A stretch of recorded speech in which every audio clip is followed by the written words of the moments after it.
So Elon Musk just confirmed the thing he has been teasing for months, and honestly, when I read the numbers, I had to sit back for a second. He's building the largest factory in human history. Not the largest in Texas, not the largest in America, the largest single building on Earth, and it's going to make the brains for an army of robots. That's not me being dramatic.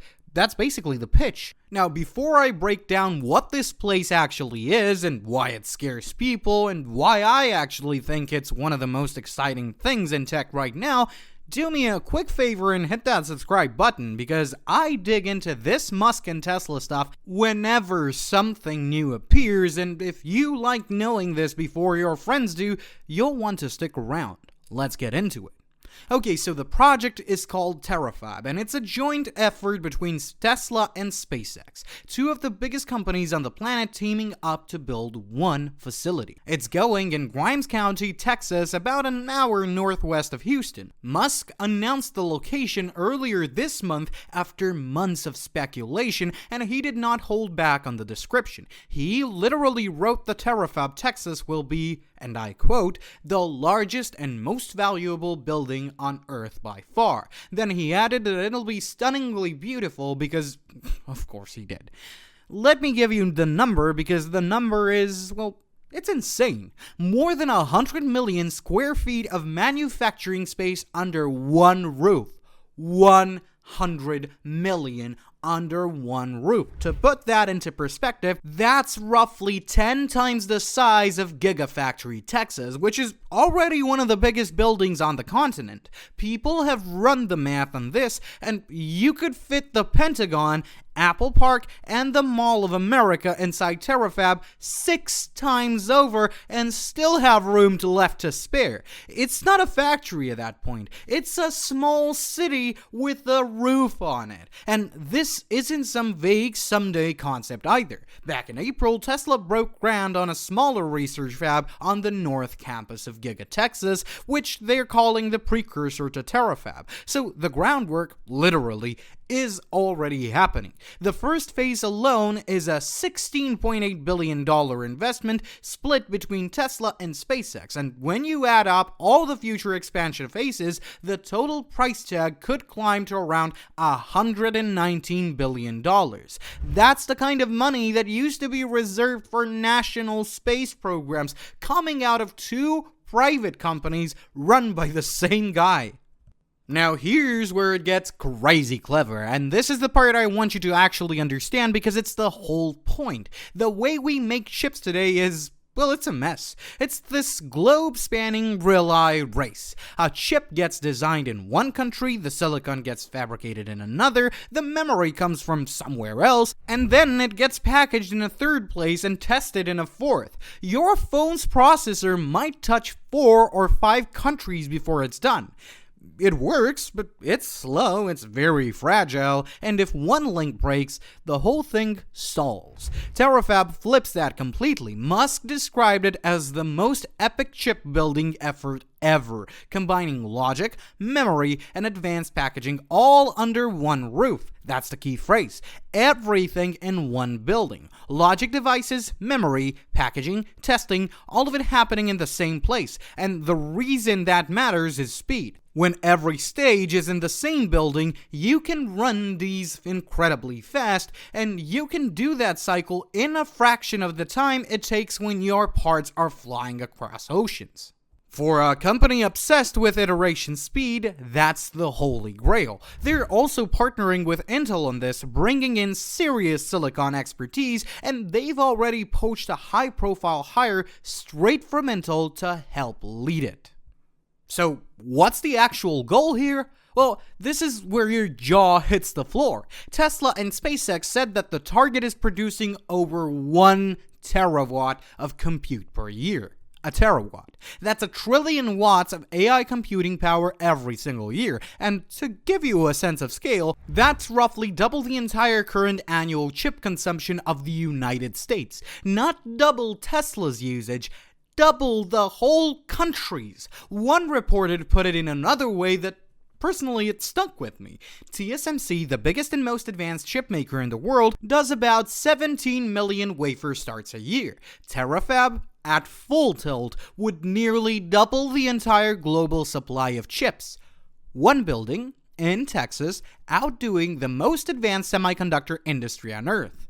If that isn't crazy, I really don't know what is. And the question everybody asks is, why does anyone need that much? The answer is what makes this feel like science fiction, and maybe a bit of a dystopia.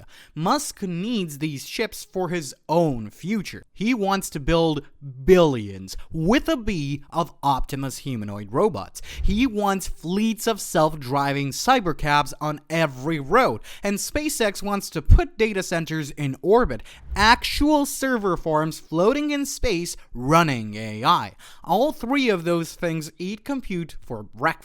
Hell, for brunch. Musk has straight up said that both Tesla and SpaceX will need far more chips than the current and even future global production can supply. So instead of waiting in line behind everyone else, literally, he's gonna build the line himself. I'll be honest, this is the part where the doom crown starts sweating, and I get it. The video title says it could end humanity, and the fear is basically this. If you build a machine that could crank out the brains for billions of autonomous robots, you'd better be really sure those robots are on our side. That's a legitimate thing to think about, because who wants Skynet? But personally, I land on the optimistic side here. The same compute that powers a robot can cure diseases and do the dangerous job no human should have to. The tool isn't the danger. How we use it is the danger, and I'd rather this be built out in the open in Texas than in a secret somewhere we can't even see.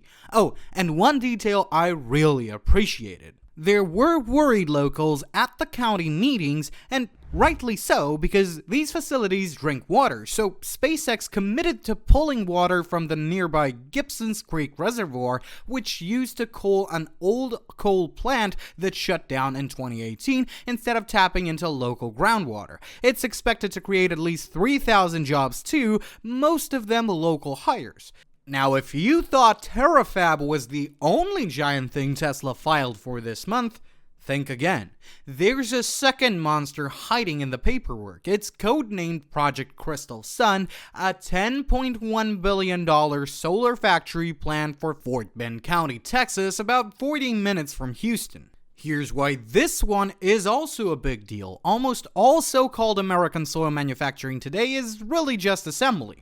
Companies import the actual solar cells from Asia and only snap them together here. What Tesla wants to do is to make the whole thing from scratch, starting with raw silicon, taking it all the way from ingot to finished module under one roof. That's the ingot to module approach, and honestly only China really does this at scale right now. Tesla wants to bring it home, and the filing describes wafer and ingot manufacturing, coating, metallization, cell testing, and the entire chain in one place. Now, I do want to be straight with you, this one is not a done deal yet. It's a tax incentive filing, and Tesla openly says it's weighing this Texas site against an out-of-state option. Basically, it's negotiating. If the incentives don't come through, it might be built elsewhere, but if it happens, we're talking construction running through 2028 with a production starting in early 2029, and paperwork claims nearly 9,700 permanent jobs.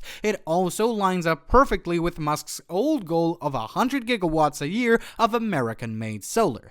And because one guy building the two biggest factories in the country apparently isn't enough for a single month, there's more happening across the rest of Musk's world. SpaceX filed the FCC to launch up to 100,000 next-generation Starlink satellites. 100,000! Right now, there are around 10,000 up there. These new Gen 3 satellites are beasts, each one capable of more than a terabit per second of downlink, which is over 10 times what the current generation can do. The plan is to grow the network into something that could handle a huge chunk of the world's internet traffic. Then there's the boring company. quietly and quite boringly grinding away underground. Their proof rock tunneling machines are now digging in the 3 states at once, chasing a milestone of boring a full mile of tunnel in under 24 hours, which is roughly the pace they need to make underground transit compete with roads and rail.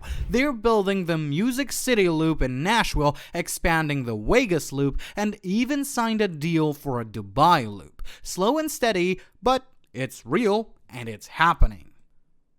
So, when you zoom out and look at all of this together, a pattern just jumps at you. Chips, solar, satellites, tunnels, robots. Musk is basically trying to own every critical link in the future economy, and he's planting almost all of it in Texas. He's not waiting for suppliers or for permission. He's verticalizing the entire supply chain for AI, compute, and energy under his own roof. And look, you can find plenty to be nervous around here, and most of it would be valid. Concentrating this much power in one person's companies is a fair thing to raise an eyebrow at, but I'll tell you where I land. This is, bar none, the most ambitious industrial build-out America has seen in a generation, and it's bringing advanced manufacturing back to home soil instead of shipping it overseas. Whether or not every single project pans out on schedule, the sheer scale of the swing is something I can't help but respect. But big bets are how big things get built.